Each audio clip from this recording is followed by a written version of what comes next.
Lovebird Records presents the newly released tribute album from Keith Cole entitled Rock With Me. Rock with me, baby. Rock with me, baby. Rock. It's 13 tracks including the astute cover of Delroy Wilson's Who Cares? Who cares? Who is right or wrong? Right. Keith Cole also sings homage to Jabi Bunny Wailer. How does it feel to have been on the ballroom floor? This newly released 13-track tribute album is readily available in record stores and on all digital platforms. It's the brand new album Rock With Me from Keith Cole. Pick up a copy today and help play tribute to these icons in reggae music. Rock with me, baby. Rock with me, baby. Yeah. Rock. Jerk Center, 150 West 3rd Street, Mount Vernon, New York. Dine-in or takeout available. Call us 646-294-3939 or 917-870-4088. We're open Monday to Thursday, 8 a.m. to 11:30 p.m. Fridays and Saturdays, 8 a.m. to 1:30 a.m. Sundays, 12 p.m. to 11 p.m. On Fridays and Saturdays, our seafood weekend starts from 11 o'clock. Check out our extensive breakfast and lunch menu. For breakfast, we have ackee and saltfish, corned beef and cabbage, callaloo and saltfish, corned beef and macaroni, liver or kidney, curry chicken back, brown stew chicken back, cook up saltfish, salt mackerel. Also check out our lunch specials: oxtail, cow foot, stew pork, tripe and beans, stew peas, jerk pork, jerk chicken, fried chicken, stew chicken, barbecue ribs, curry chicken, curry goats, pepper steak, escovitch fish, brown stew fish, and roast fish, jerk pork with bread, jerk chicken with bread. Plus, we have catering services available. Call us 646-294-3939 or 917-870-4088. We also have delivery services with Uber and DoorDash. Check us out on Instagram at CB_Jerk Center. Call us 646-294-3939 or 917-870-4088. CB Jerk Center, 150 West 3rd Street, Mount Vernon, New York.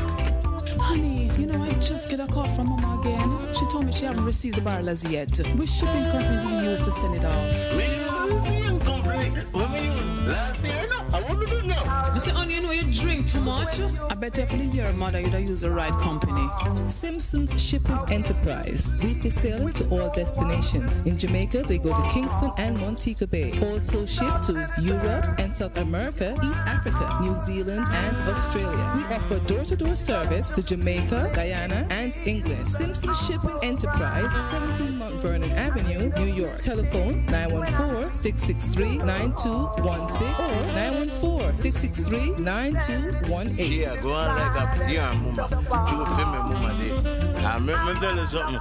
You see Simpson Shipping? Then go Jamaica, Kingston, and Montego Bay, all over the Caribbean island. You're locked on to the number one radio station. Number one radio station. They play the best music. Number one. When you are hungry, come to Kulu Runnings Restaurant. Located at 1802 Nerid Avenue, corner of Wickham Avenue in the Bronx, we specialize in the best Jamaican and American cuisine, serving breakfast, lunch, and dinner. We are open 24 hours, 7 days a week. We offer free in-house delivery, minimum $20 purchase, and we also have Uber Eats. We do barbecue Thursdays, fish fry Fridays, and seafood Saturdays. For more information, give us a call for our address and menu, 718-324-7484. Once again, that's 718-324-7484. Kulu Runnings Restaurant, simply the best Jamaican food.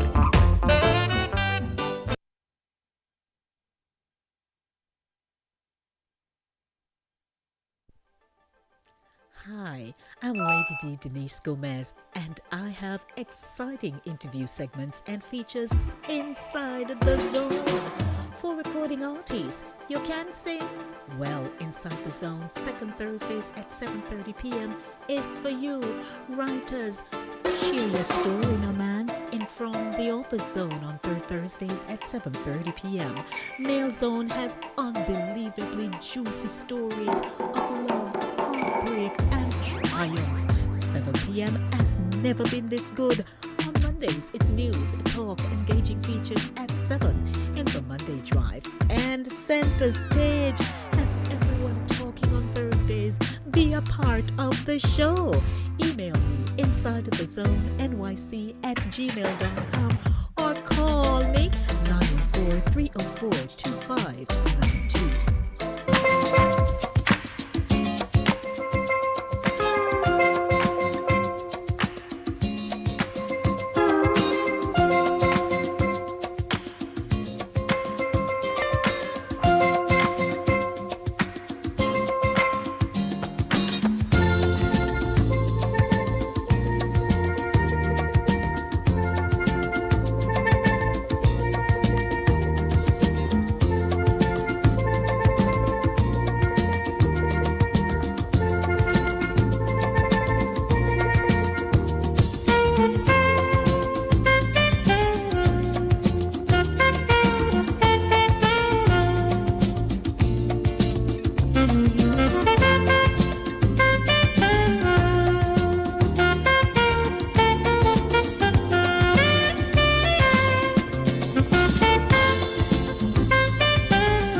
Monday. How are you, Monday?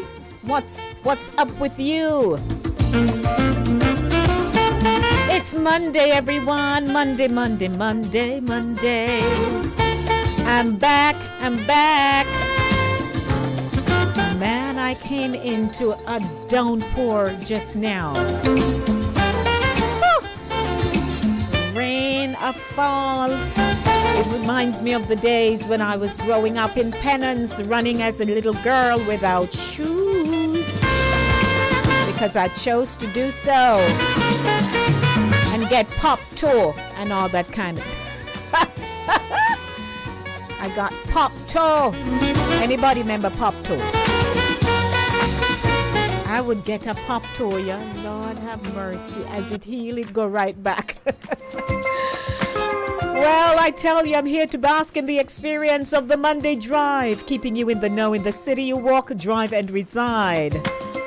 I know you had a great weekend. I know you did. And I wouldn't mind you just sharing your weekend scoop with me. Every time I ask, they don't want to tell me, nobody don't want to talk. But it's okay. I had a restful one. From I walked through my house on Thursday, I didn't leave out of the house until I was going to church yesterday. And I chose to do that. I mean, I was in my bed on Friday morning. I even had a dentist appointment. I put it off. I'm like, I'm not going. I rescheduled. Seriously. I just wanted to lay down in my bed.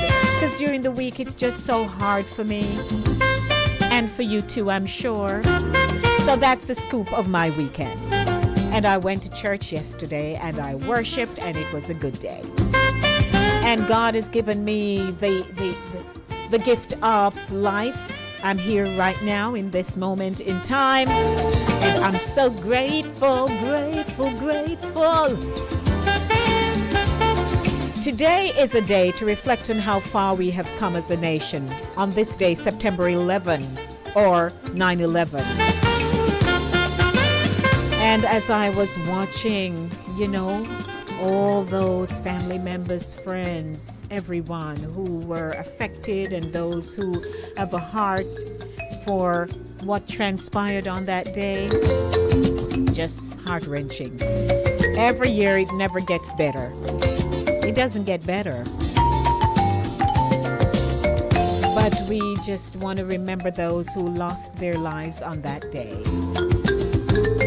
Thank you for tuning in from your home, your office, your car, your deli, in the barbershop perhaps, or in a restaurant, a beauty salon, a hospital, or simply walking on the streets of your community, city, and country across the globe.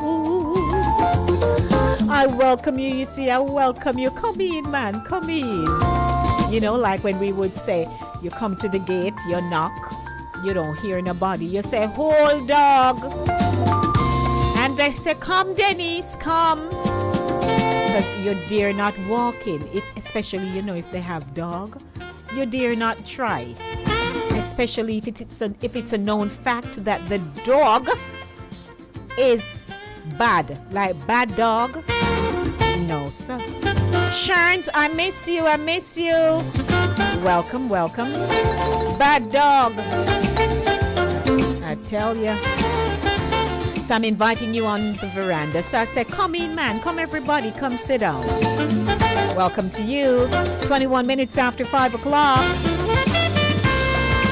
I am Lady D, Denise Gomez. You're perhaps wondering, who is this lady? She just gave us an introduction. She tell us about the dog and the pop tour, but I don't know her name. I've never been on this station before.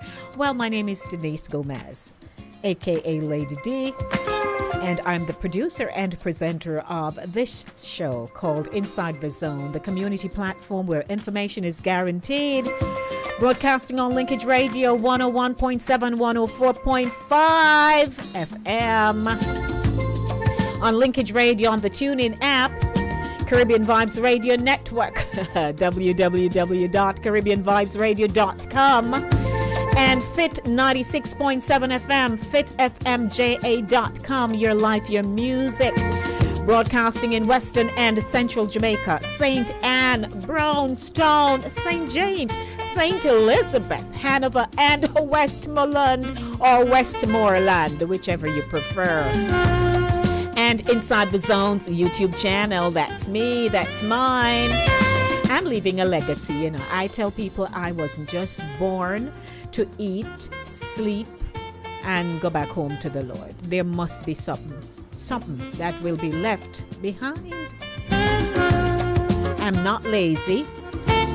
I'm ambitious. I'm tenacious. I'm pragmatic. Mr. Hines in the petty section there holding up his hand and saying, true, true. Inside the Zone is a culture-centric radio program that connects the Jamaican diaspora and international audiences globally. The show's content captures its people's social, cultural, and collective views on issues that affect their communities. And what are those? Family, health, finance, education, immigration, housing, wealth management, real estate, life and health insurance, food insecurity, and so much more on a Monday, 5 p.m. to 7 p.m. and Thursday, 6 p.m. to 8 p.m. on Linkage Radio, your budding and buzzing station, 24/7, 365 days for the year. Today's feature is a Monday Drive, keeping you in the know in the city you walk, drive, and reside. Who is my sponsor again? Cooler Runnings Jamaican Restaurant, 1802 Narita Avenue in the Bronx. The Bronxy. So coming up, as always, it's the Monday Beat, chasing the Monday blues out of here with great music. Today's dubbed Ladies Music Monday. And following Ladies Music Monday is Community and Immigration Update with Lady Trudy Ann of Swazi International. And she'll be talking about the importance of your documents. And of course, you know, in my feature, a Jamaica Ting, Food Sweets Up. What is your type or favorite type of chicken? So you have fricassee, you have stew, all kind of stuff, you know. Tell me what you like. What's your chicken type? How you cook it? Right? And then at 6 o'clock we have Keeping You in the Know with News, Happenings, and Facts.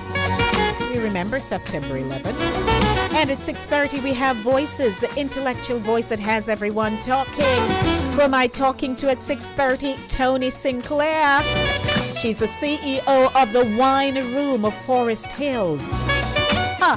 I'll be sipping, drinking, getting drunk, and going to my yard when I'm done. After Tony done with me. Mr. Hines is laughing. So welcome to the show, 5:26 p.m. I'll be here until 8 o'clock. So hello to all the very young people like Eddie and Mr. Vernon, all you young ones.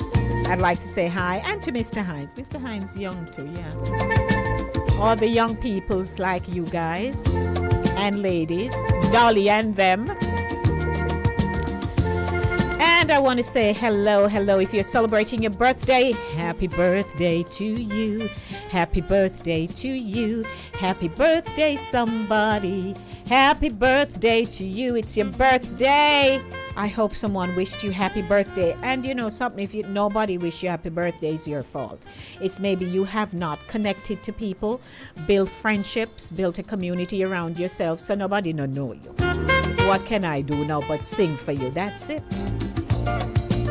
And if it's your wedding anniversary, happy anniversary. You're getting flowers and chocolate. Or somebody taking you out to dinner.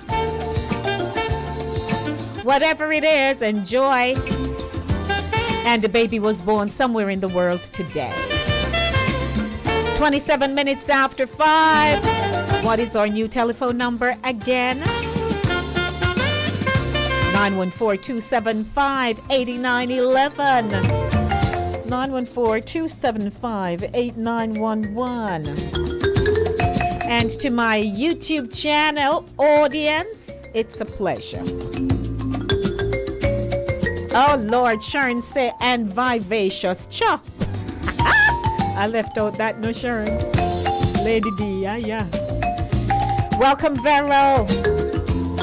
It's so good to have you. Share the link, guys. Share it, spread the word. Let's have a good time. Sharon's, you gonna talk about your favorite chicken? I'm ready to start the show. 28 minutes after 5 o'clock, log on to my YouTube channel, Inside the Zone with Lady D. And today is the Monday Drive, keeping you in the know. In the city, you walk, drive, and reside. Are you ready? Are you ready for the Monday beat? Let's chase the Monday blues out of here together. I'm ready. I'm ready. Let's dance. What you gonna do?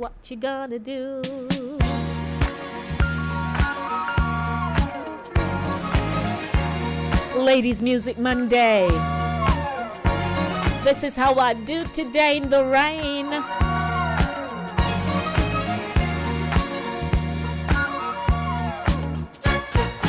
Ooh, I'm wishing, boy, I got my eyes on you. It's thrilling. I'm not sure just what to do. Ooh, this oasis is no mirage to me. Touching gently, feel the love in me. Tell me what you gonna do with my loving.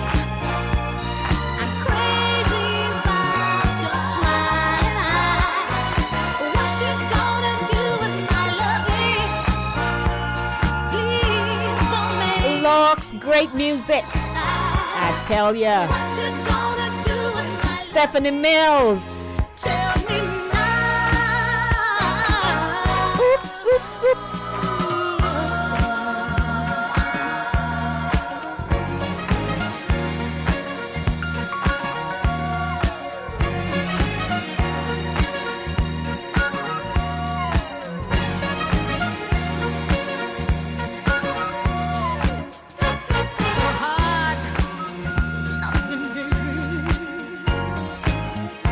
All my pleasures make believe. But with you, I'm my daydream.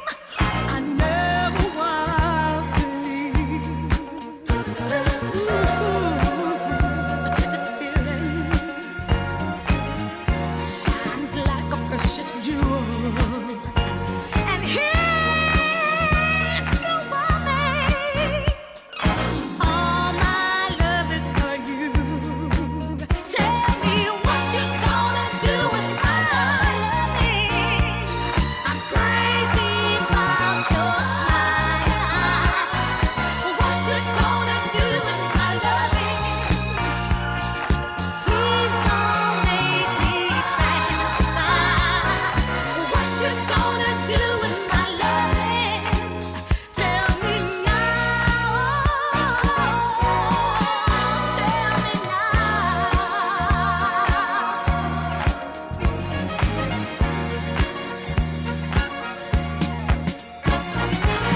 what you gonna do? What you gonna do? Come on. What you gonna do? Tell me.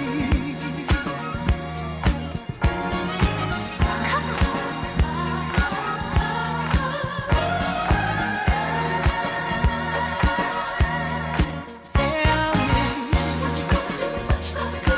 What you gonna do? What you gonna do? Tell me. Come on. Tell me.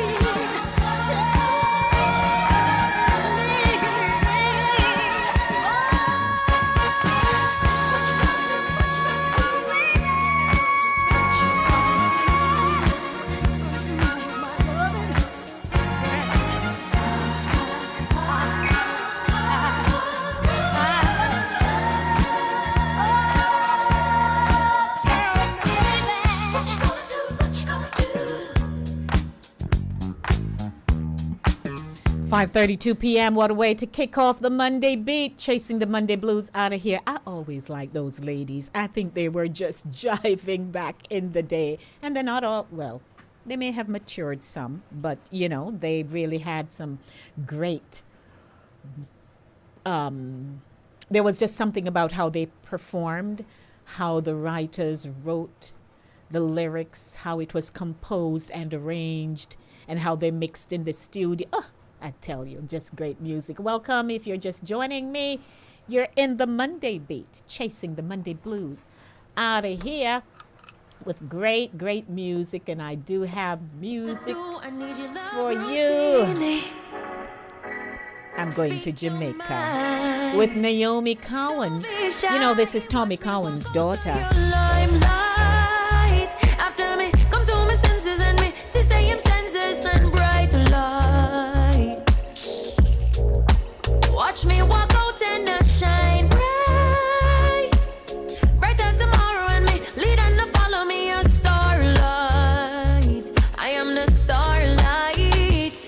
Better you be careful how you move. You're gonna wanna need me. I'm ready to be ready for your love and put your palm in neatly. Do what you gotta do. I need your love routinely. You maybe speak your mind. Don't be shy. Watch me walk out to your limelight. After me, come to my senses and me see say I'm senseless and bright light. Watch me walk out and I shine bright. Brighter tomorrow and me lead and to follow me a starlight. I am the starlight. Somebody should have tell him. Never know me would have left him. I beg you run, go tell him. They left the house before 7. Decided paradise heaven.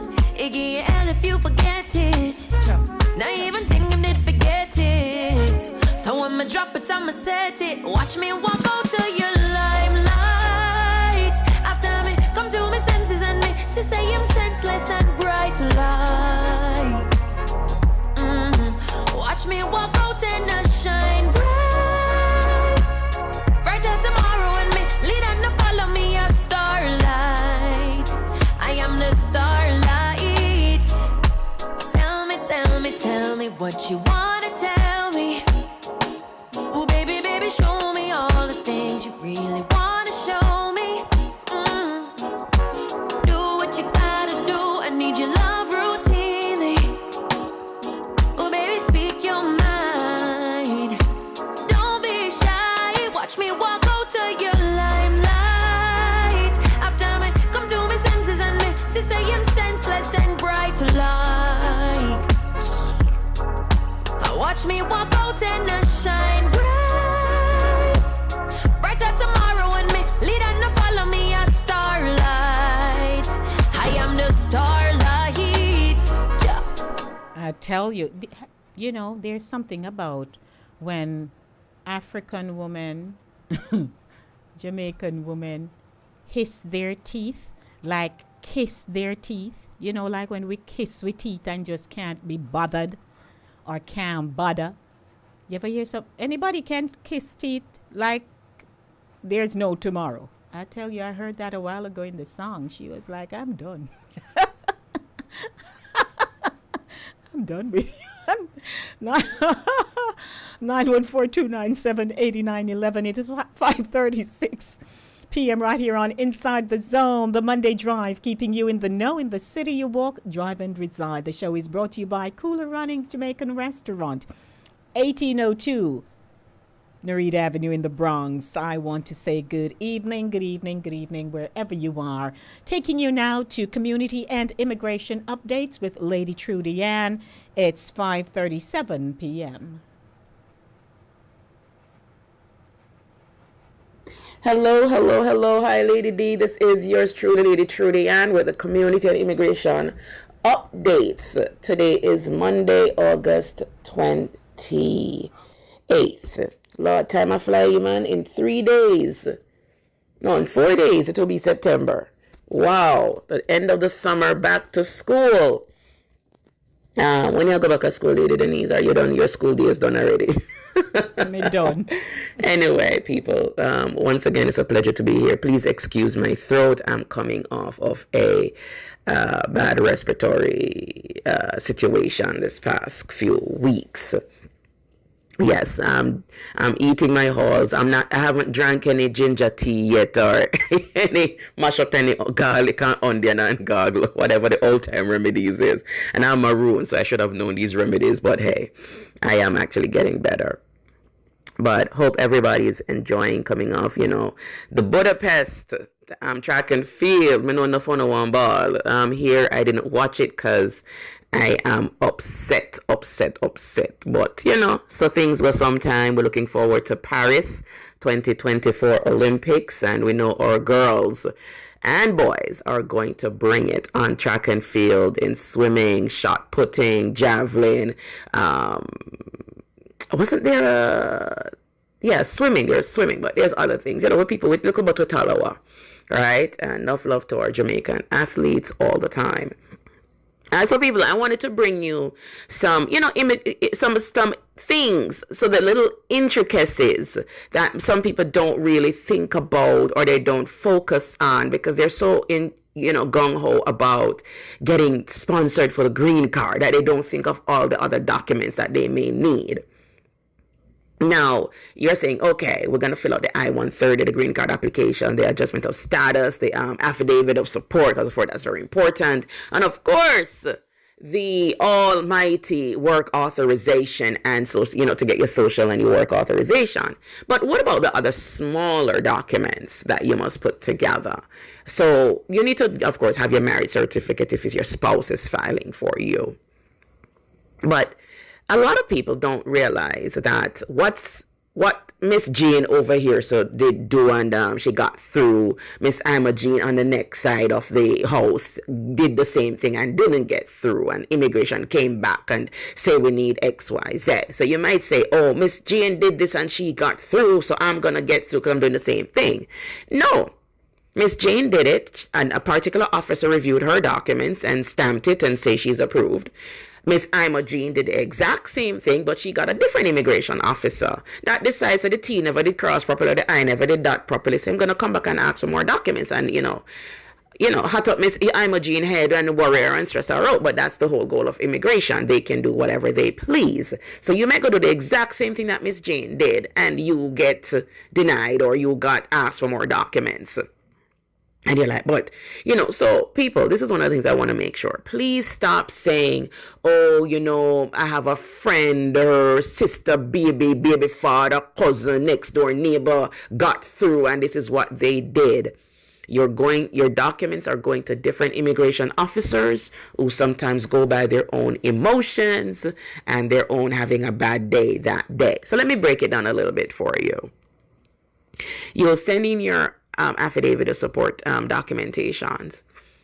They may come back and say they need request for evidence. They want to show that there's a bona fide relationship between these individuals. Now, it can be annoying when your cousin did hers last year and she never had to provide any of these things, and you're thinking, oh, I'm gone clear. But like I said, immigration operates at their own whims. Now, these are things that you need to have ready. Still, once again, the copy of the marriage document, that goes without saying. Pictures. And people, when you're doing pictures, and this is if you're not married yet and you're about to be married, please be mindful. They're not looking for just pictures of the wedding. Anyone can put on a white dress and a tuxedo and go in front of a justice of the peace and get married with 2 witnesses. Anybody can do that.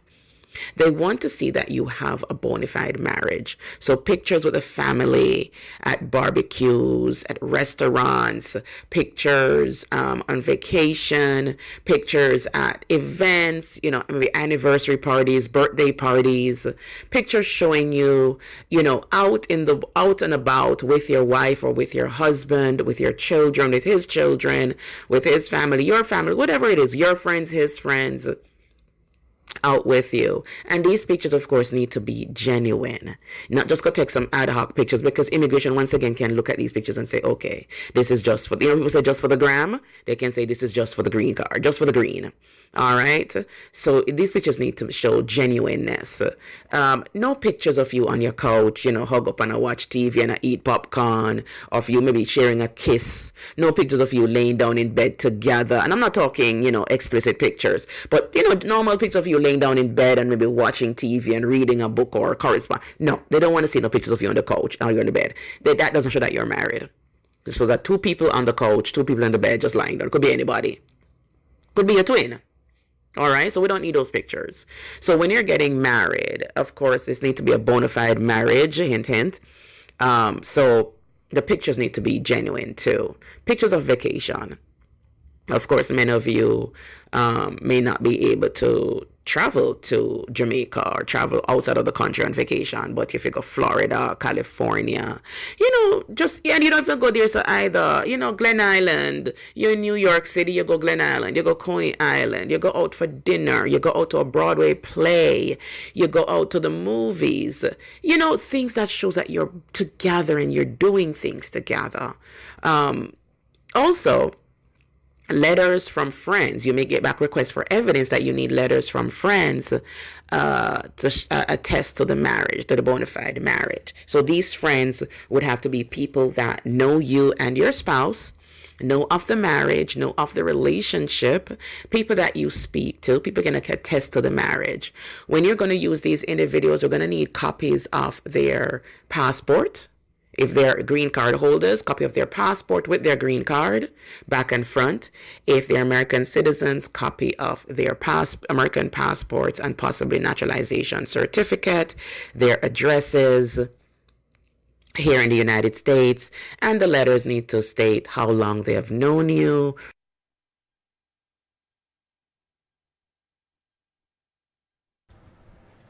You tuned in to Community and Immigration Updates with Lady Trudy Ann. Stay with me. I'll be resuming in a moment. It's 5:44 p.m. and coming up next is my question about the chicken. And how the relationship with you is ongoing. It's tedious process, but if immigration asks for it, you give it to it. What the Bible says, you give unto Caesar what Caesar is due. So those are the things that you need to be mindful of. I want to step into, I have a few minutes left. I want to step into just quickly, if you're removing conditions from your green card, and also with the request for evidence that I was just speaking about, copies of your lease, copies of insurance, copies of electricity bills, bank statements that has both of your names on it with the address that you're currently living. Also, if you file taxes jointly, copies of those. Also, any other bills. If you don't have joint bills, you need to have bills that are going to the same address that shows that you're living at the same address during the time of your marriage.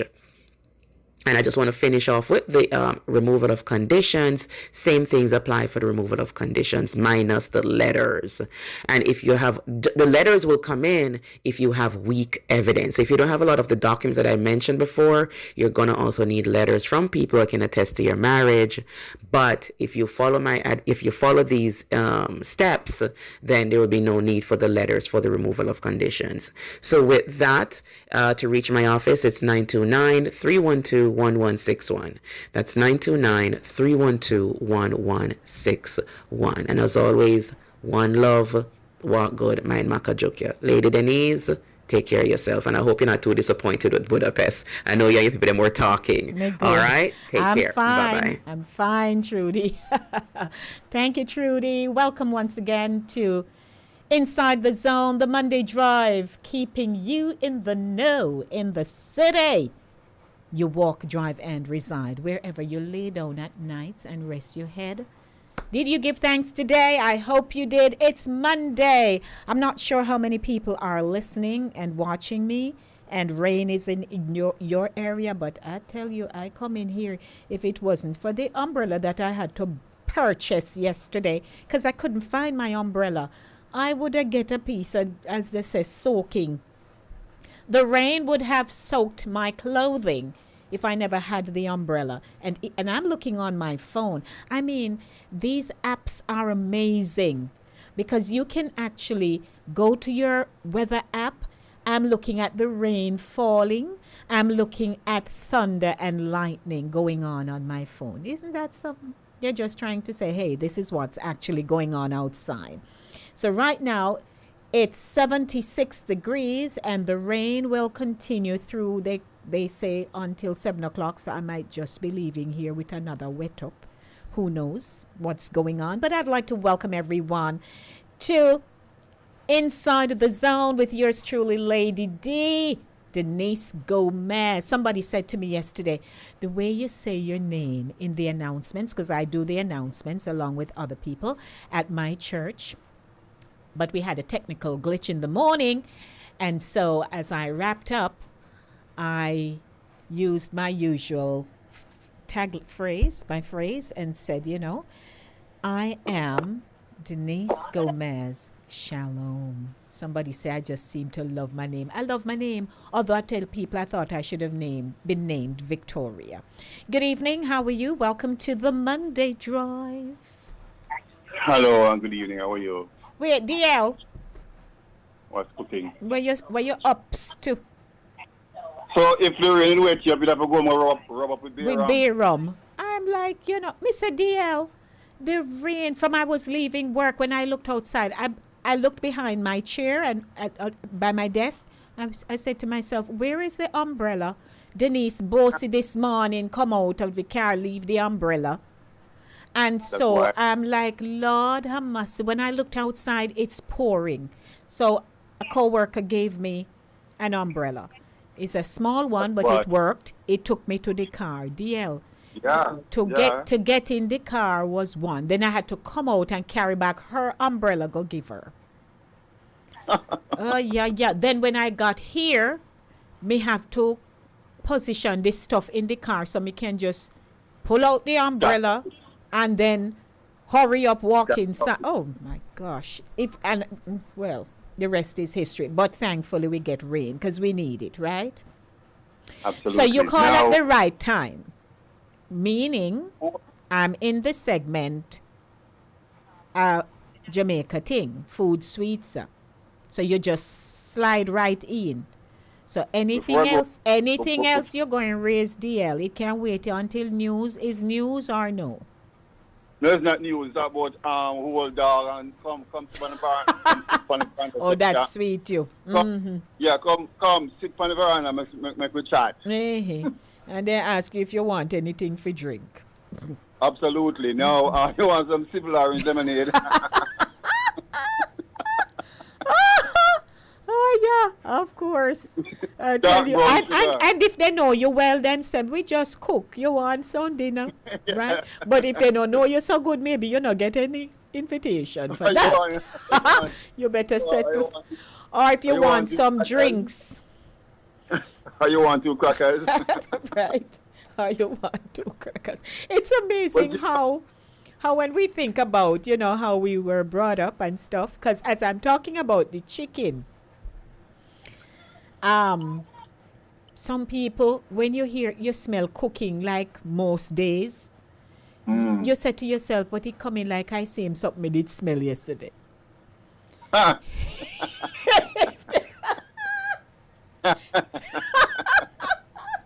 Now note, I am in no way, how if I put this so me not get in trouble. But if things were tight, like if it's just some mother and she raise the children alone and she can only do the chicken back or so. Right? Then pretty much you're gonna smell chicken all the time. Absolutely. When I come to that short leg until it's on about chicken back. But quickly though, the dog thing is amazing. We say whole dog, D-A-W-G, dog. In New York, they say the dog. Right. And some of the dog. Well, the dog, and over on the pond, they say, hold the dog. Hold the dog. Hold the puppy. The dog, the dog, the dog. I know. And if you want send a message and like the dog, like we're walking here and we see people walk them dog and the dog, a sniff, and we're not sure the temperament of the dog. Sometimes you hear people under them breath say, you better hold that dog. Yes, yes. I know, make him come over here, so come bite me. You better hold the dog. You better hold the dog. I'm sorry, but even, there are just some things that don't leave us. Some of us, there are things that don't leave us. So no matter how polished we get, if you cause us to come out of ourselves, that's what the culture is. We will come out of ourselves. Yep. So welcome everyone to a Jamaica Ting Food Sweets. And I'm asking the question, what is your favorite type of chicken? You know how you prepare your chicken. But the way my favorite type of chicken obviously what I grew up on. They not do that again. Which one? Which one? You season up your chicken with fresh seasoning. Part of them thing there. Right. And sit for a while, and then when you're ready, you put on your Dutch pot or of course a Dutch pot. Most people. Yeah, and then take a little piece of them and brush off the seasoning. Inside and brown them. Brown. Yeah, man. And when you're done, you drain out some of that oil, because chicken also have oil, so fat. Right. Drain out some of the oil, and you keep all the cracklings, using Kentucky language, all the cracklings come off of it. Left it inside the pot. You throw a seasoning inside here. Yes, man. And when the seasoning go in, DL. Exactly. Aye. And then you put back the piece of chicken inside here. My country, I was about to turn down the fire, but we get that country up to draw some of the fire. You're not no fire if it turn down. Go on. Uh-huh. and then you just put the chicken inside there, and then you put some of the ketchup inside there. Mm-hmm. Cover it and make it just simmer down nice. Yes, miss. That's my type of chicken. That's their type of chicken. Mm-hmm. Yes, and as for chicken back, oh Lord. So then a stew chicken that DL and a stew. You know, that's what we actually call fricassee chicken. Okay. Yeah. Stew chicken and we chop up everything and put it inside with the brown and stuff just like and just cook same time. Just the opposite of curry. Right. Same style, but one a curry and one a stew. Mm-hmm. Yeah. Finally, chicken back. Okay. Oh Lord, chicken back and chocho. Okay. There's a friend of ours. We've had a chocho joke for the last maybe 2 weeks now. We were over in DC and we had chat and we discovered that him loved chocho, and it's because they never had it much, you know. So chocho did make up a lot of things. Oh yes. Right. Chocho and chicken back and chocho and saltfish. Mm-hmm. Then you have a pinch of saltfish, so right. That is so why. That's my chicken. No, I like my chicken. Okay. I'll do it so again. Okay, got you. Yeah. Yes, sir. I appreciate the call, DL. You're welcome. Play something by Randy Crawford. Oh, Randy? Okay, no problem. I'll do that. Thanks. Okay, good. Trinidad and Randy Crawford. Yes. Okay. Good, thank you. Bye-bye. DL, a puppy show, you know. Pricky. So, who else wants to tell me about your chicken? I'd like to hear. Who want to call and tell me? It's the segment at Jamaica Ting Food Sweets. What is your favorite type of chicken and why? So before I had to stop eating meat, because something wrong with my stomach, so I can't digest meat at all. So, but me still survive. Me no look like nothing to me, right? And the doctor say me fine, so you wonder sometime you need meat, really? But anyway. But I was a curry chicken fan. I would eat curry, whether it's curry goat or chicken, but most of the time I could eat curry every day and not have a problem. I would eat curry every day. I used to keep burping it though. It's like it wouldn't digest, but I'm not thinking anything. I'm like, maybe me eat too much. But man, I would have eat a curry chicken, yeah. And that was my thing, my go-to. I love roast chicken. I think I do a good roast chicken. I love roast chicken. I like that succulent taste that you get from the roast chicken. Good evening, welcome. A Jamaica Ting Food Sweets. Hey there, MS. Talk to me, MS. Yes, I just need to give you this piece of information that I gathered from the media a few days ago. So, MS. It's that the world's best tasting. Hello? Yes, go ahead. Is about a chicken? Yes, KFC. I hear the you. world's best tasting KFC is now prepared in Jamaica. And that's the word getting around now. That is in Jamaica. We cook the chicken for KFC. Yeah, and it's now the best tasting KFC chicken I hear internationally. That. Yes, bro. So finger licking good. They need to add something else to that.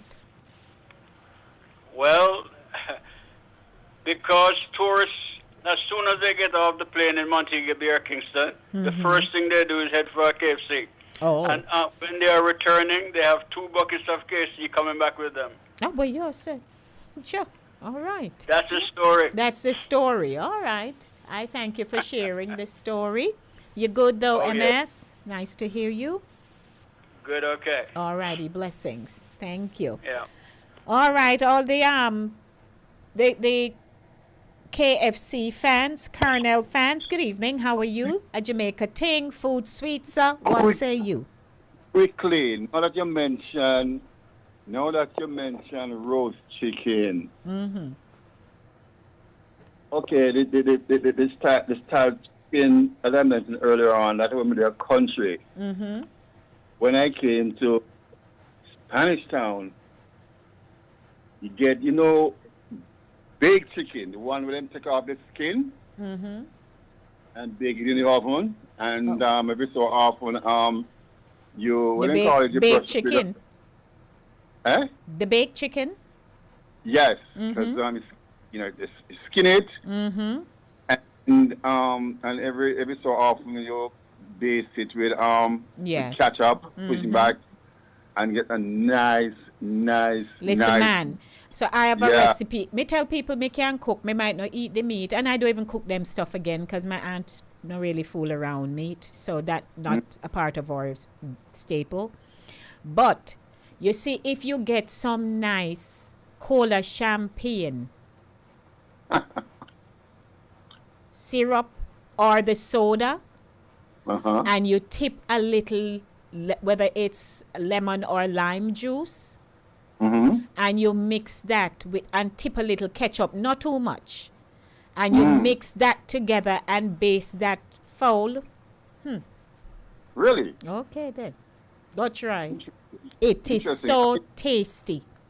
That Well, was I my think that's recipe. My sister can tell you I used to just drop anything in there and it tastes good. Yeah, because food is not static. That's interesting. But I tell you something again also, back to the baked chicken. When I was in high school, oh my goodness, you see baked chicken lunch day, sell off. Aye. Sell off. All who not eat at canteen, eat at canteen That day.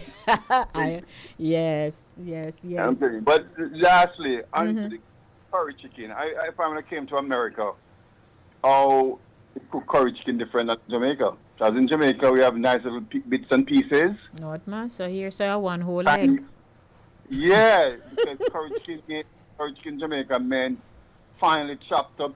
But you know chicken. why? Well, let me not say because I don't know if that's why. I'm assuming that because they have to keep it on in those heated burners, like for under the steam for such a long time. If they mince it too much, then That it break down. Yes, and it's gonna get so soft and soggy almost.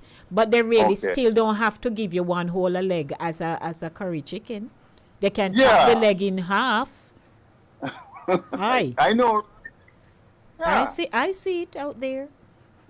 Yeah. One leg, big piece of stuff as curry chicken. Curry chicken. All right. A Jamaica thing we say. All right. Thank you. No, wow. All righty. Thanks.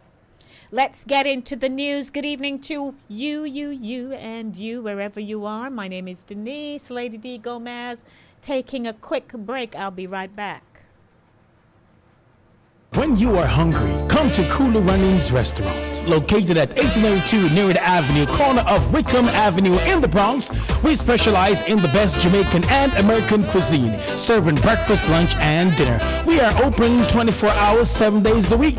We offer free in-house delivery, minimum $20 purchase, and we also have Uber Eats. We do barbecue Thursdays, fish fry Fridays, and seafood Saturdays. For more information, give us a call for our address and menu, 718-324-7484. Once again, that's 718-324-7484. Kulu Runnings Restaurant, simply the best Jamaican food.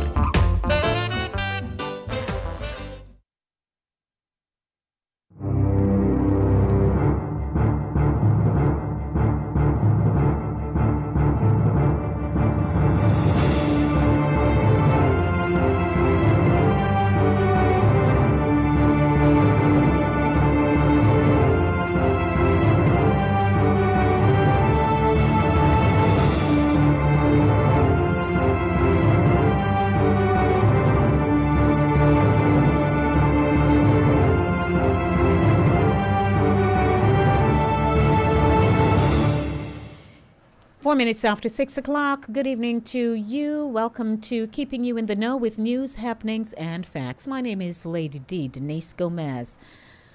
I'd like to share with you some September 11 Incredible stories of people who survived on that day. Today marks 22 years since a series of coordinated terrorist attacks took place on September 11, 2001. A total of 2,977 people were killed in New York City, Washington, D.C., and outside of Shanksville in Pennsylvania. Those who survived had their lives transformed by the attacks. Here are some of their stories. Janelle Guzman McMillan was the last person pulled alive from the rubble. Guzman McMillan and her colleague decided to take the staircase down after the first plane hit the North Tower of the World Trade Center. When they reached the 13th floor, the tower collapsed on them. Guzman McMillan, now 51, was the lone survivor among her colleagues and was miraculously rescued after spending 27 hours trapped under the rubble. Brian Clark was one of only 18 people in the South Tower to escape from a floor above where the plane struck. During his descent from the 84th floor of to World Trade Center, where the office of his international brokerage firm was, Clark stopped to save the life of a man, Stanley Premnath, who was trapped. Premnath was pinned underneath some debris behind a wall that had stood firm, and Clark, who is 75, was able to hook his arms around Premnath and lift him over. Tom Canavan dug upwards and crawled out of the rubble. Canavan, who worked at the First Union brokerage firm, was buried alive when the first tower fell on 9/11. He was saved from death. He told Reuters because a large cement wall fell over him, which created a safe pocket in the pile of debris. He began crawling and digging upwards out of the rubble and eventually got to safety. In footage shared by National Geographic from September 11, 2001, Canavan describes his escape with remarkable calmness. And those were highlights of the September 11, that fateful day when so many people died. And yesterday, while I was preparing for today's broadcast, I went back to the video that I had watched several years ago of the timely precision under which these people managed to enter the airport in a timely manner. And at that time, the United States, we were not on alert for anything, pretty much. So they came through the airport. They had their backpacks on. They checked in, mingled like everybody else. And they were able to capture that footage. And I watched it again, and I had to say to myself that you never know. We never know what's going to hit us. Yet we are a resilient people, and we move forward.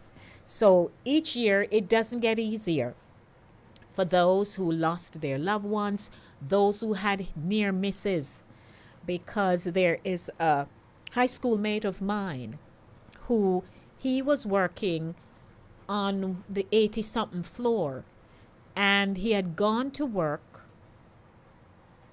one day, and then they had just said, hey, today's your last day. And so he packed up his things and walked out the building. And the following morning, he went back downtown in close proximity to the trade center, saying that he's going to now beat the streets to look a job, you know. And it so happened he was sitting in a small cafe close to the building. And then he's watching the television screen in that business place and realized what was happening. So had he not been fired, he too would have been in that building. We don't know if he would have survived, but he would have had that experience. So, you know, we just say, Lord, cover the families of those who continue to mourn, because it can be a good thing. The death was so horrific. I don't think some of us who have lost loved ones can't even get over it, much less. Because as I watched it last night again, and you just saw the building topple down like a bag of cement. You had to say to yourself, Jesus have mercy, what was that like? We can't even wrap our minds around it. Because their death would have been just so painful, because they're, especially those at the bottom who were trapped and couldn't come out, and those who were already at the top. It was a horrible day. But here we are today, and we can remember them. We remember them. We remember them. Taking you to some Jamaican news. Don't bar students for sporting dunce bags, says Education Ministry. Williams tells schools that denial of access is illegal. Out of Kingston, Jamaica, Minister of Education and Youth Favour Williams is cautioning school administrators and teachers against using denial of access to education as punishment. This comes in the wake of media reports that institutions may lock out students sporting the Dunce branded school bag. And I quote, "School administrators and teachers need to apply corrective actions consistently and prudently, in accordance with our laws and established best practices in education. Numerous studies have shown that denying students access to education as a means of punishment worsens undesirable behaviors," end quote. Williams said in a press release on Monday ahead of the full resumption of schools island-wide. The minister said the practice of denying schools access to education as punishment is counterproductive and illegal.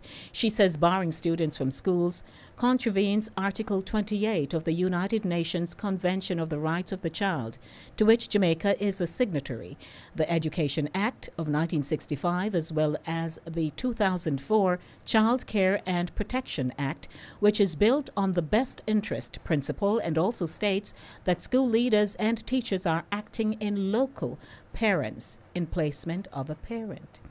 The minister stressed that administrators and teachers have a duty of care to the students. In addition, administrators and teachers are agents of the state in that they work on behalf of the state, and every decision made is not personal, but rather a decision on behalf of the state. She says, therefore, school administrators and teachers must make decisions that show that they are trained, cognizant, and respectful of the laws of the land, the country's international obligations, human rights, the rights of the child, as well as the policies of the Ministry of Education and Youth. Or school leaders cannot do as the untrained persons. They are expected to demonstrate their training in developmental psychology, socialization, behavior change management, classroom management, and positive discipline, all undergirded by the best interest principle, the minister added. She also stressed the fact that children are minors and argued that they are victims of the failures of our agents of socialization. Or school administrators cannot fail them too. They must demonstrate that they are mirroring the behavior that they want the students to model, that is, compliance with laws and regulations. Williams is also reminding school leaders that parents or guardians must be engaged regarding matters pertinent to the interest and development of their child or children.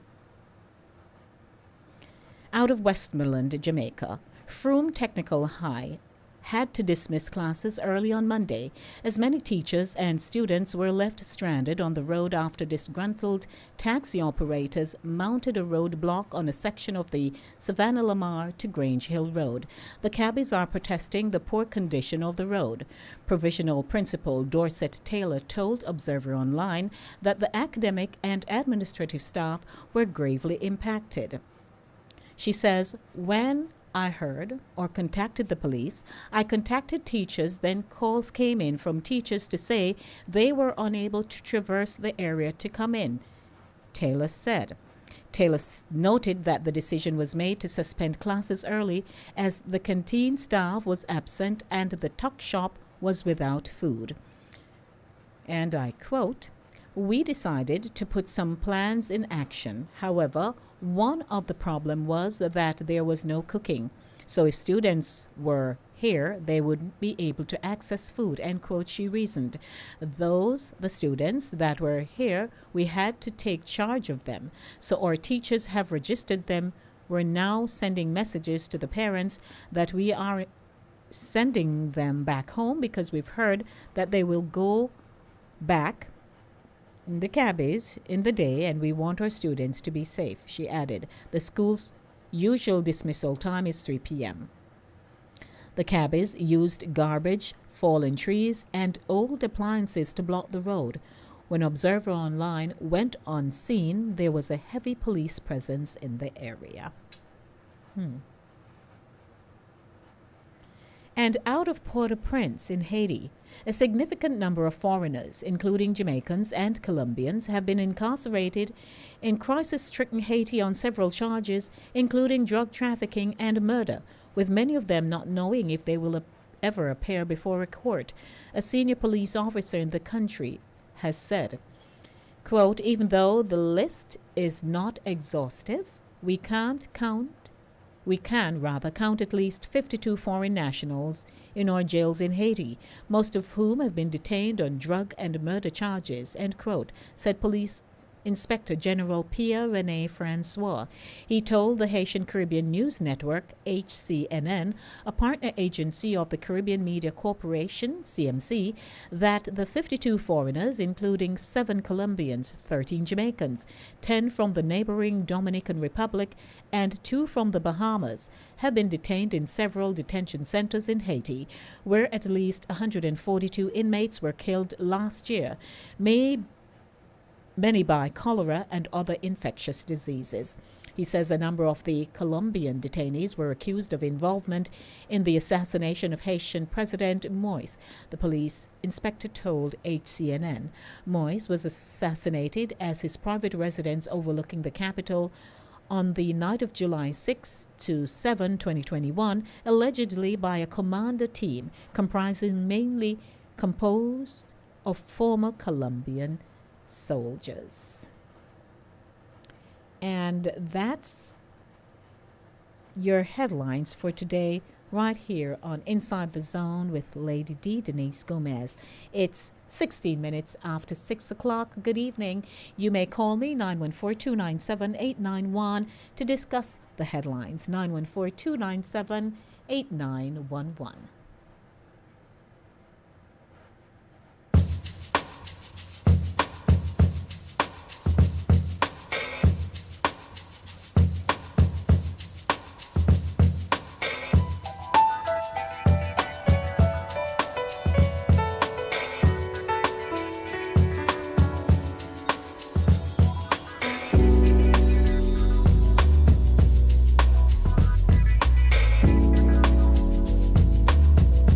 At 6:30 p.m., the feature voices, the intellectual voice that has everyone talking. I'll be featuring Tony Sinclair. She's CEO of the Wine Room of Forest Hills. Give Me the Night with Randy Crawford. And of course, DL requested a selection of hers. We can throw out all the blues and hit the city lights, 'cause there's music in the air and lots of loving everywhere. So give me the night. Give me the night. Give me the night. Give me the night. You need the evening action, a place to dine, a glass of wine, a little late romance.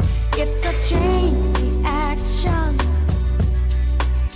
We'll see the people of the world coming out to dance, 'cause there's music in the air and lots of loving everywhere. So give me the night.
We'll find the rhythm of the evening taking us up high.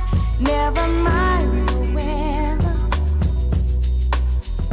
We'll be dancing in the street till the morning light. 'Cause there's music in the air and lots of loving everywhere. So give me the night. Good evening to you. Hello. Welcome to the Monday Drive. How are you? Hey, I'm good. If I may interrupt my request to just weigh in on two items from your news. One, I like that very profound statement from Education Minister Flavia Williams. Made a whole lot of sense. Yeah, she oh my goodness, she was Yes, so profound ma'am. in that. To She- the heart of it. And I asked myself the question, I wonder some of these teachers are aware of all these things in terms of we live in a parochial world, we live in a bigger world, and the UN Charter and responsibility, and That's what they're right. doing. They're called to a higher order and a standard. Mm-hmm. Because Yeah. you can get all emotional and get caught up in this kind of messaging or rhetoric, and not process it properly. That outside of your personal,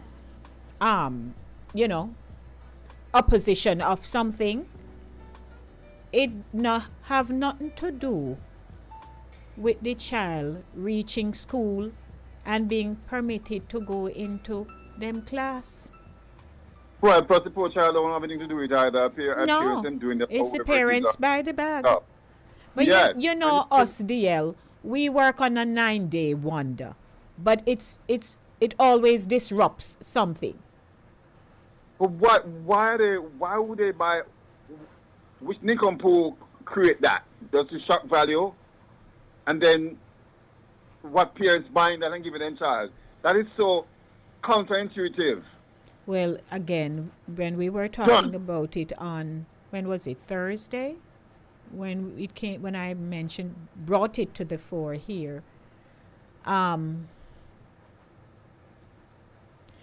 It's a big hit for a sale downtown Kingston. That's one. Yes. And two, nobody seemed to think anything is wrong with it. So Somebody wants it a bag, that dunce bag. Yes. So, They become name brand. Mm-hmm. They don't understand the psyche of it. No, well, again, I was saying the days if somebody say you're dunce, it means you're fool, how much sense, your reasoning capacity is weak, etc. What a world, yeah. So now it's in the reverse. It's in the reverse. No, and the thing is, oh boy, I saw it on a social thing, and I didn't even really I just said, what the heck is this going on? I didn't go deep into it, but this is just, oh my goodness. Right. So now it is impacting the system, the school system, and she has to say, no, stop. Absolutely, and as you rightfully said, that you are agents of the government, or whatever you do is a reflection of the government, Of especially course. when it comes to these bigger issues of UN Charter and all things like that. They don't understand that, Mm-hmm. Yeah. It's more than you just saying don't come to class with that bag. Absolutely. It has far-reaching implications and repercussions. Absolutely. Now, my last point is about 9/11. I understand, So hold your thought one moment, please, DL. I'd just like to acknowledge my second caller. Please stay on the line. Go ahead, Okay. Yes, Yeah. that you don't never forget. But here's my thing. Sometimes it's not everybody can handle remembrance. Can be DL. Daunting. can be Depressing. opening new wounds and trauma and PSD and so forth, and also maybe people who have had tragic family members tragically die that have nothing to do with 9/11. You can open wounds, and there was a conversation going on some time ago as to should and when should they stop doing it. Oh, okay. Because, some people may never heal, or maybe something may be healing, and then this just come and just reopen wounds. You know, it's such a difficult conversation because there may be family members who they like this ritual that they can go. Yes, they go through the memory loss of them every year, having to lose them day to day, but to come together with other people who shared a similar experience in that same tragedy, there is a bonding issue in it as well. And I understand, but you know, maybe what I think should do, because people going to say, okay, what do you think? So I have 5 minutes before my interview, and I have somebody holding. I was saying to myself, you continue to do it, but maybe them should do it more on a quieter level than broadcasting it. You know, and whosoever choose to go, can know, and go, and they have their quiet reflections for them of so many, but don't take it off of the media because I don't think everybody wants to be reminded of it. Well, you never know if maybe that has not come to the fore. They just haven't made a decision yet, so we'll see. All right, thank you, my Thanks. Time. Sure. All right. Good evening to my second caller. Yes, good evening again. Hi, MS. I am just concerned when it's really ironic. Since when it became something of a proud nature to be danced. I never knew of a time when anyone was proud to be danced. That's what we were saying. But now it is a thing. It's branded on a bag.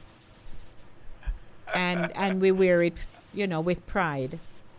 I don't know where that is going, though. I have no idea where that is going. Hi. Well, it's now on a brand, right? The brand might die out soon, but they're making some money out of it right here now because the people then buy up the bag. What can I say? It's so ironic. I have no understanding of it. I know. It's strange. We're in strange times. And stranger things will happen. But I appreciate your call. Thank you. Okay. Alrighty. Well, I'm winding down to my interview coming up at 6:30 p.m. But for those of you who've been participating in the program, what would I do without you? I wouldn't be able to talk to nobody if nobody not talking to me. Isn't that amazing? I truly, truly appreciate you when you call in and, you know, share your comments with me, because that's the nature of radio broadcasting. It's communication. You have to communicate. I was reading the article I wrote in the Good Neighbors magazine, which comes out in a few days, and I had to smile to myself because, you know, sometimes your roots help to build a story. And that's so true. So I do have some more music for you coming up now. What you saying? What you saying?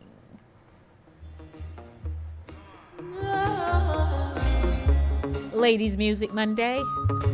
So I give you a little of this, I'll give you a little of that. Alikkle, Likkle. Add that to your dictionary. Why are you coming for my life? Savannah, low me, no, low me, low me, low me. That's what the title of the song says. Good evening, how are you? Hello? Okay. Always find the light, escaping darkness all the time. We know your hate was in my smile.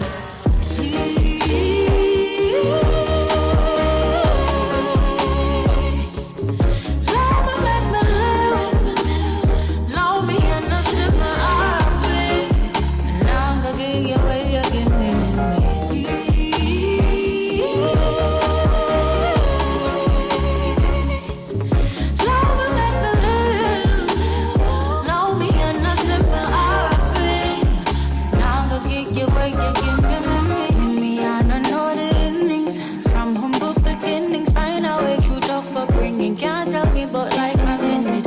Wait till me get the winnings. Can't stop before me finish. All of this will be a lesson. I'm the listen to you, listen, oh, listen to my song. When I will live forevermore, blood like 10,000 strong. Please,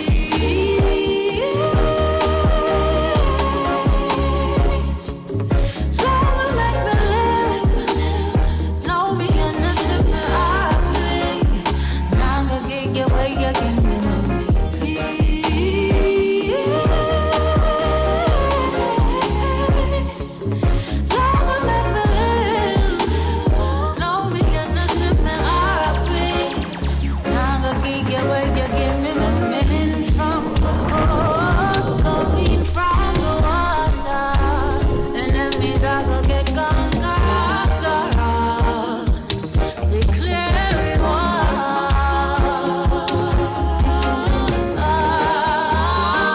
Goodness is what I'm after.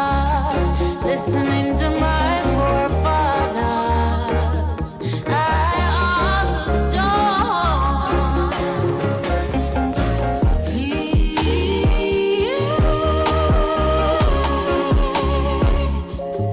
love me, make believe. Love me understand my pain.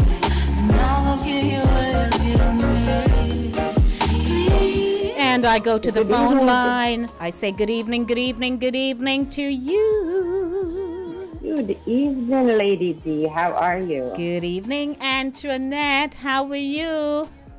Tony. I'm wonderful on this rainy Monday evening. I am telling you, I came here in a downpour. You needed some water boat, man. You sound like you need a pair of water boat. You know. I need one. I need to go buy one, truthfully, now that you mention it. It is a necessary item to have. How are you today? I am fantastic. Great, Thanks great. so much for having me on. Oh, and I'm so grateful when I got the response and it was in the affirmative. I was saying, oh dear Lord, thank you, because I was being trouble. Ladies and gentlemen, as you know, on Mondays, the segment is Voices, the intellectual voice that has everyone talking. My guest is Tony Sinclair. Would you like to say hi to anyone who knows you, Tony? Oh, Jesus. I don't know much people know me in New York, because I'm not really from New York. I'm from Toronto. That's fine. And I relocate here, so it's, if anybody is listening out and they know me, it will be shocking. Yes, that's fine. It will be shocking. Yes.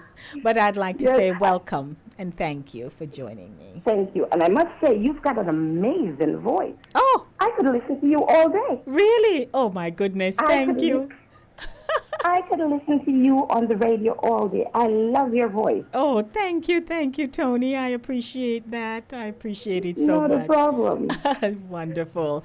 Just to give you, ladies and gentlemen, a sneak peek into Tony Sinclair. She's from Kingston, and she migrated to Canada with her mother and older brother in the early 70s, where she attended school and earned a degree in accounting. In 2014, after getting remarried, she decided she needed a change just to try to live somewhere new. So rather than having her husband relocate to Toronto, she decided to make the move to New York, where he worked in the hospitality industry, and she thought, what am I going to do there? The only other passion she had was the love of wines. So in October 2014, they decided to open the Wine Room of Forest Hills. And this is where we begin our discussion, Tony Sinclair. Let me ask you, what do you think first comes to mind when someone hears the name, the Wine Room of Forest Hills? Fine dining. I get so many calls every day about reservations for dinner. Oh. I'm thinking I should turn the back room into a little spot. Excuse me. To them it sounds like a restaurant. It sounds like fine dining. Fine dining. Like fine dining. What? Oh my, you should maybe think of that if you have the space. You know, no, I don't have the space. You don't have the space. But it's the food for thought. Yes. You know? It's yes. either fine dining, or can we come in and try a bottle? The wine tastings, we can come in and try a bottle. Mm-hmm. Oh, interesting. Oh, my goodness. But when I opened up the site and I really looked at what you're offering, I said, oh, so what fascinates you about wine, Tony, and how did you get into the wine business? So this is an interesting story. So I was the girl in school that a lot of guys wouldn't take out. Okay. My palate was too expensive. They couldn't take me to Red Lobster. Okay. Lord, I hear that. They couldn't take me to Red Lobster. So because they couldn't take me to Red Lobster, because they know I was going to always want to know what is asked of the waiter for a bottle of wine, a glass of wine. What's the best wine? Oh, dear. And, back in those days, your glass of wine is almost the same price as the meal. So it wasn't going to happen. So I figured that throughout years, I always make sure I treated myself well. Okay. So do you consider yourself to be a wine connoisseur? I don't, I just call myself a wine lover. Okay. Because the terminology wine connoisseur becomes misleading because every bottle carries a different expression to everybody's palate, right? So I might open a bottle and I taste blueberries and currants and mixed peel, and somebody else opens the bottle and then say apple and peach, So it all depends on a bottle of wine is a conversational piece that can take you on a journey of many places. I got you. Well, I had to say to myself, now, how did Tony end up here?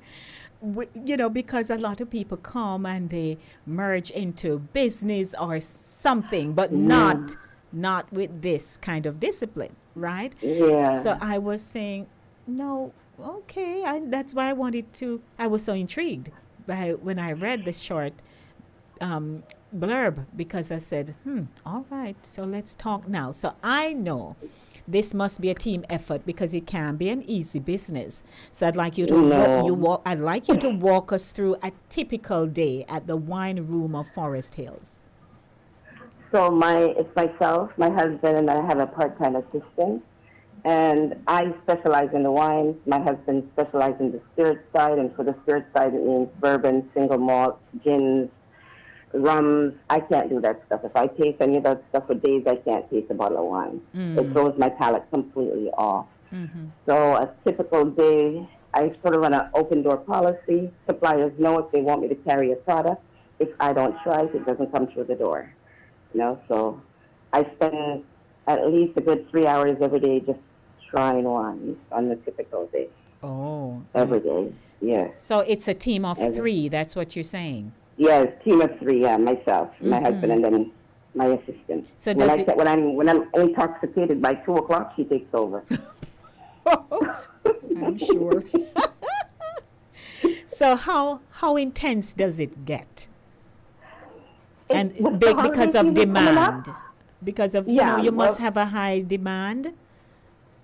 High demand. Let me first say that my clientele, based on the area I'm in Forest Hills, New York, and my clientele, a lot of them are wine collectors. They all have wine cellars. So I don't carry the average products. Like I wouldn't carry the typical go-to wines like the Yellowtails, the Barefoot, and the commercial brand, the Apothics, or the Robert Mondavis, because my clientele doesn't dictate that. So in order for us to be able to stay in line with our clientele, are you familiar with Forest Hills? I've heard the term, yes, I've heard. Yeah, we have to take it a notch up. And if you realize there's a misconception in the wine industry, the minute they see somebody of our color walking, it's like, what do they know about wine? Wine, exactly.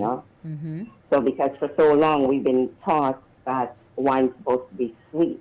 They throw us the sweet things and we figure the minute we try wine, it's sweet, it tastes good. And if it's dry, it's bitter. It's so bitter, I don't want it to drink. Right. But there's an art to the wine, and my clientele has challenged me many times on being able to keep in demand with their request. Mm-hmm. Yeah. I see. Because I wanted to ask about, the variety that you offer, the flavors and so on, whether it's white, dry, sweet, etc. And, your client base. But you preempted me by, explaining that, because I know that for me, I like sweet. Why? Because it gives me a different taste. I'm able to drink more than I should. Well, but do you realize that if you were to have a dry wine with the right meal, you're going to get that sweet profile? So that's where I would have to be taught, because Right. when we go out, if we go out, we order wine, but no, we are not thinking that, this particular flavor or taste would complement this kind of meal. Not many of us are taught that, right? We may know the different brands and so on, but so that's interesting question that you asked, and that would have been my honest response. Yeah, because you go to a lot of people don't realize jerk chicken. What would you have with that? You're talking about chicken today. So say we did a jerk chicken. You're having a jerk chicken meal with some rice and peas. What would be the thought process for you with a glass of wine? You're going to say to yourself, you're going to have a Merlot, or you're going to have you're just going to have a white, because chicken goes with white wine. But there's a particular white wine that would go with jerk chicken. You want to do something like a Gruna Velna, or you want to do a Gruna Selena, or you want to do a Riesling. Oh. Right? Mm-hmm. Now I'm And those wines, okay. those wines will enhance the flavors of the meal that you're having, and also balance out the structure of the wine, and not leave it. Sometimes you have a glass of wine and then halfway through, you feel a little woozy. It will balance it back out, because what it does, it structures the sugar level in your body in a certain way that it doesn't give you that intoxicated feeling. Well, I tell you, you certainly have come at the timing is perfect, because we'll be merging into the holidays in a few months. Yes. And so as you are sharing your knowledge with us, I'm sure my viewers and listeners are making notes, because if we go out to dinner, we could perhaps say to the waiter or the waitress, this is what I'd like to order. What would you recommend? Exactly. So now we can go out and look like we know. Yeah, don't assume. Don't just assume because you're so used to drinking a particular style of wine, every wine's going to go with your meal. No, if you are a white wine drinker and not, a fan of red wine, it's a little different to cross over. And if you're a red wine drinker, you don't really like white wines because of the lighter style and profile, I can understand that. But there's different red wines that can mimic the intensity of what you normally would drink. Like if you're a Merlot drinker, what could I drink instead of a Merlot or Shiraz? If I'm a Cab drinker, what could I drink instead of a Cab? Drink a Malbec or do a Côte d'Aron, something with weight and structure that's going to balance out the meal. So in the early days when, well, you just gave us a little joke about the fact that they couldn't really afford you.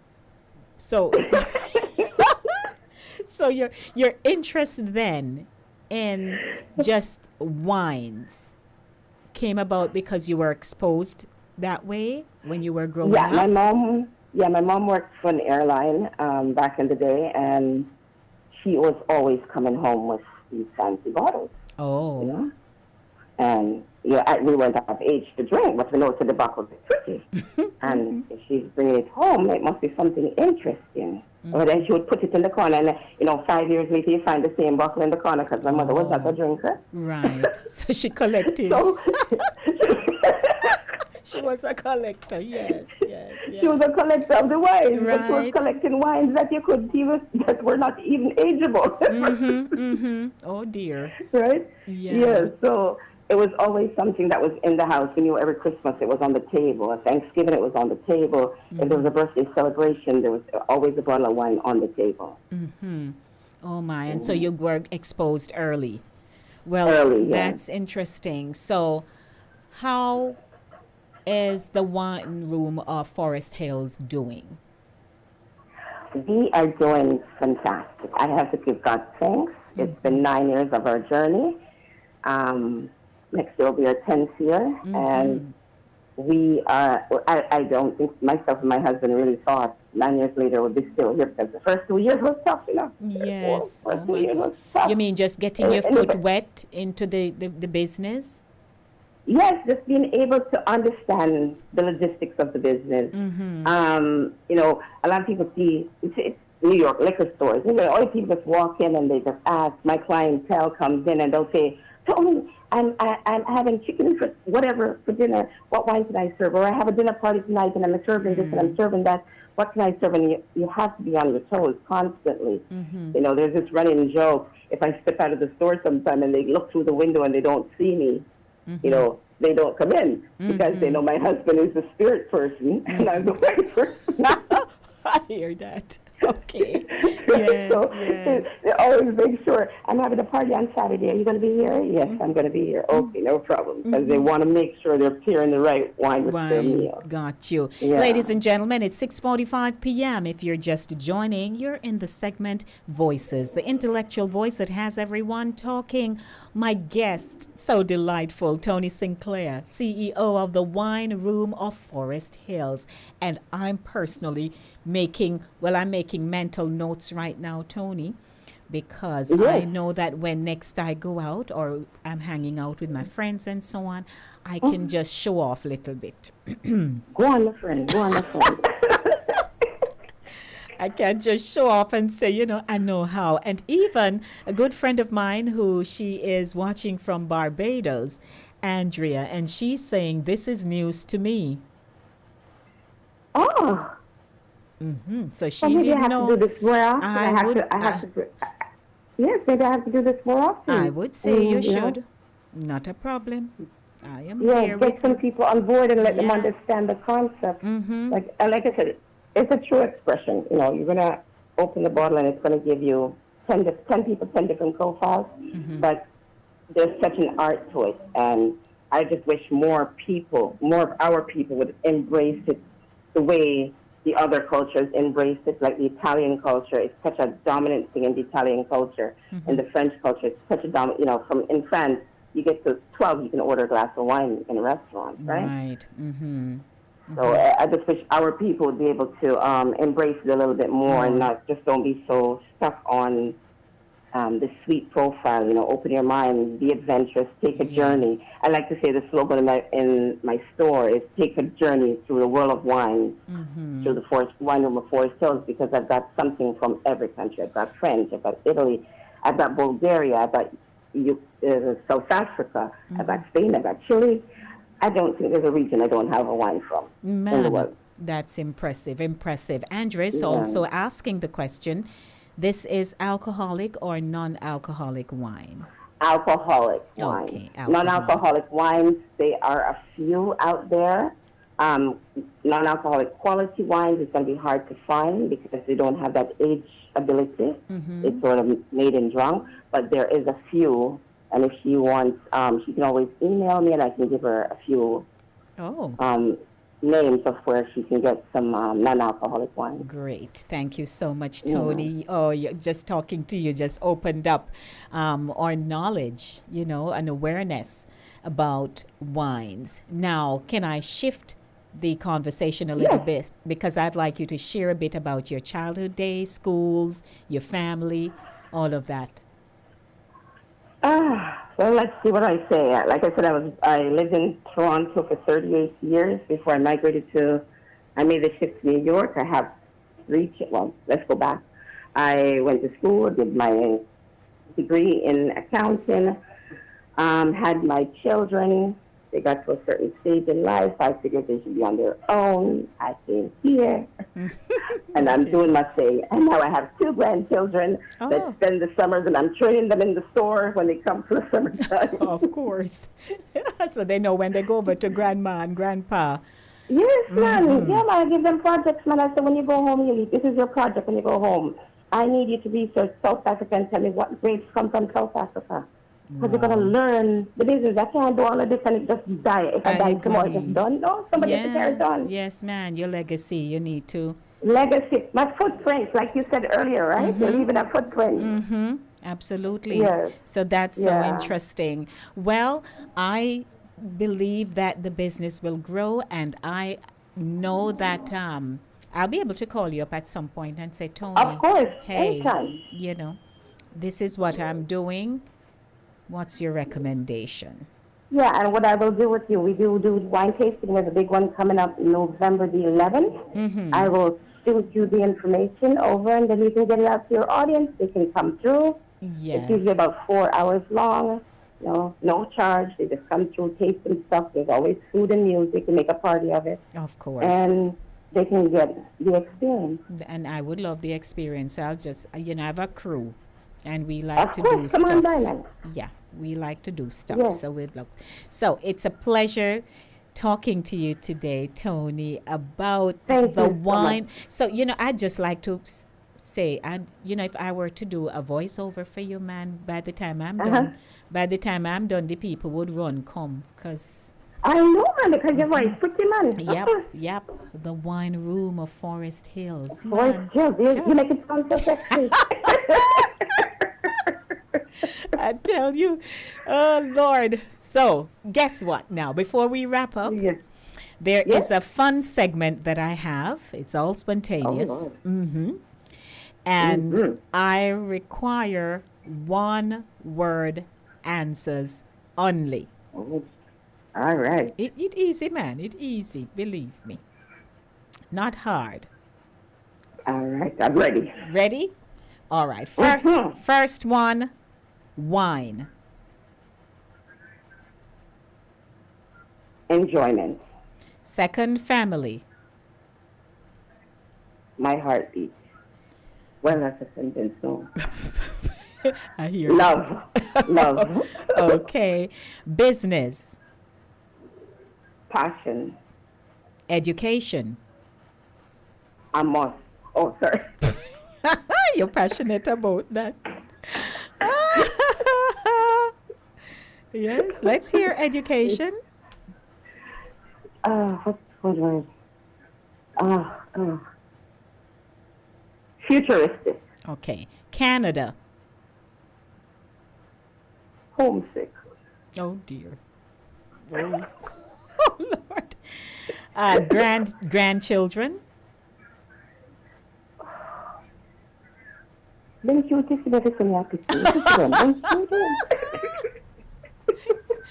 I guess I'm setting you up. You can't help yourself. So I'll just roll with the punches.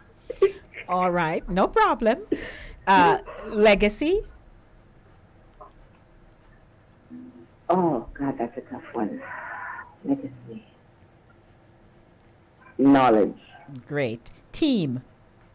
As in TEAM. My husband. Oh, all right. Okay. Fine. I'll take. I'll take it. Yes. And finally, the wine room of Forest Hills.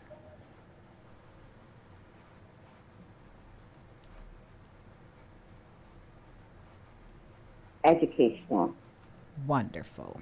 Congratulations on you're in your 9th year, correct?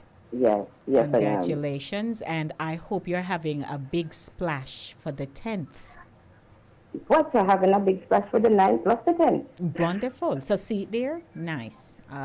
But keep me posted, and I'll be able to share the information with my audience. But you are certainly a delight, and I had a good conversation. I appreciate you so much. Thank you so much. Thank you, and we won't be strangers, Tony. Not at all. I appreciate it. Thanks for having me on. Thank you so much. Enjoy your evening. In Jamaica, we say walk good. Walk good. All right. Take care. All right, take care. All right, that was Tony Sinclair. She's the CEO of the Wine Room of Forest Hills. Now, tell me you didn't learn something. Tell me, because we will go out and just order wine because we know the brand and so on. And sometimes it's true. When you're eating and you taste as you're having a particular wine, it's like mesh. It's either it make the aftertaste, there's something off with it. So I know. Hurrah. But great. You see how we can come and just delve into new experiences and businesses and all that. Don't take we cheap, We are everywhere doing everything. But I certainly had a great evening with you this evening from 5 to 7 p.m. It's now 5 minutes and counting to the end of the radio program, and I'd like to say thanks. Thank you, because again, I can't come here and sit by myself. I don't take things for granted, I am the kind of person, once you do something, I appreciate it, because you could have been doing something else. You could have found yourself someplace else doing something. But, hi, it's a good day. So I'm going to be hitting the street, heading home in a few minutes. Is it still raining? Can somebody tell me? I play the street life because there's no place I can That's go. what I say. Street life, it's the Street life. street life, and My girl Randy Crawford. street life until you play your life away. You let those people see just who you wanna be, and every night you shine just like a superstar. The time of life is played, a 10-cent masquerade. You dress, you walk, you talk, you're who you think you are. Street life, you can run away from time. Street life, for a nickel or a dime. Street life, but you better not get old. Street life, or you're gonna feel the cold. There's always love for sale, a grown-up fairy tale. Prince Charming always smiles behind a silver spoon. And if you keep it young, your song is always sung. Your love will pay your way beneath the silver moon. Street life, street life, street life, oh, street life.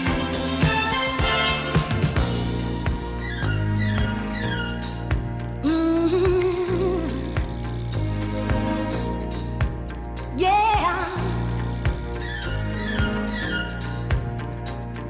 You're most welcome, Pat. Pat says, thanks, Lady D, and your guest for this interactive and informative program. It's the only life I know. Street life, and there's 1,000 parts to play.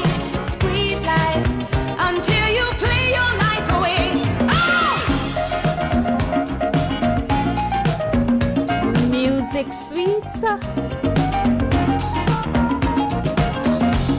That's what I told him in church yesterday, that I don't waste good music.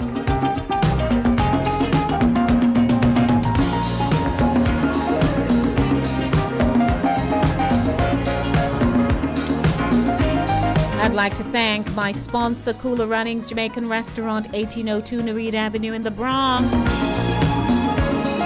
Fit 96.7 FM in Jamaica. Caribbean Vibes Radio Network, www.caribbeanvibesradio.com.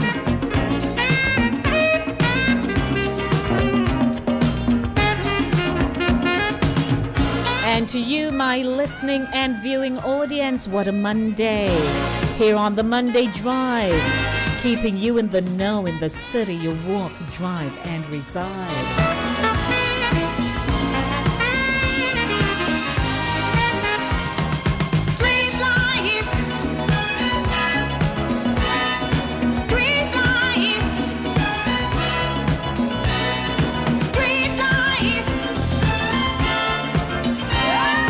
As always, love yourselves, love your children.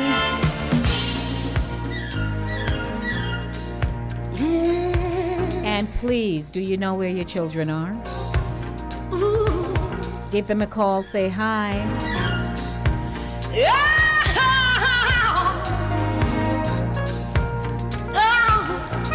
Blessings, everyone. So I am gonna go home now, and as you know, most of you by now, I told you that as a child I would walk around my community a lot, which is also known as walk boat, and I would be out of the yard for the whole time and then go home evenings, or they come to find me, look for me, and when they find me they would say, Denise, you're out of the yard for the whole day, come go up, come go on up, galang up. So I'm gonna do all three right now. Blessings, everyone. Mwah, mwah, mwah. I'm out of here.